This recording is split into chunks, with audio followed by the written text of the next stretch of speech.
有注意过现在高铁的普遍最高时速吗？能达到350千米每小时都了不得了。但你知道吗？早期高铁的普遍最高时速可达400多公里每小时。就比如2011年 CRH380BL 动车组在京沪高铁线路上以每小时487.3公里的速度行驶，至今仍保持着轮轨列车试验速度的世界纪录。那究竟是什么原因让高铁当年的时速不复存在了？高铁当年为什么要降速呢？这一切还得从2011年的那场高铁事故说起。2011年7月23日晚上8点半，在浙江温州境内，一列由北京南开往福州的第301次列车与杭州南开往福州南的第3115次列车发生了严重的追尾事故。当时究竟发生了什么，让我国高铁的速度一下从400多降到了300多？回到事发前的1个小时，温州南站沿线的铁路接触网因遭到了雷击，造成列控中心设备保险管被熔断，导致在该路段行驶的列车信息无法被及时采集到。而事故中的前车第3115次列车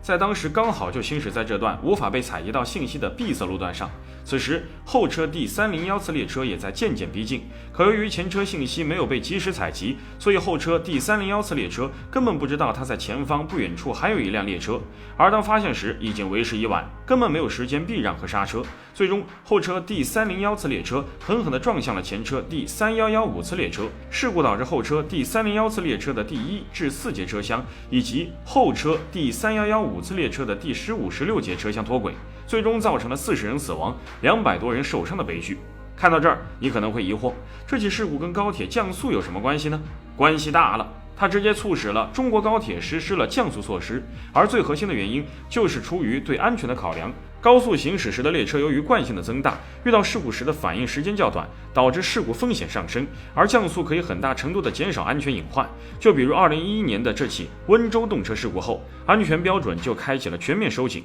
规划部分线路降速以提升冗余度。比如成渝高铁降速前全程运行2个小时，降速后的运行时间延长到了2.5个小时，平均时速从240千米每小时降到了160千米每小时。而像武广高铁、郑西高铁、沪宁高铁和沪杭高铁均速降到了300千米每小时。除此之外，大批原先时速在250千米每小时的高铁都降速到了200千米每小时运营。而对于高铁降速措施，考虑到了安全因素的同时，其实还优化了成本。打个比方，时速从300千米每小时提升至350千米每小时，能耗会增加20%至30%，同时设备维护的成本也会大幅上升。而降速后，不仅减少了对轨道及接触网等基础设施的磨损，同时还能延长铁路和列车的使用寿命。最后还有一个因素，那就是乘客的乘坐舒适度了。速度太快，高铁下轨道的微乘降现象可能会导致车厢的轻微晃动，而降速后就能大程度的改善乘客的乘坐体验了，同时也不用担心运营效率的减少，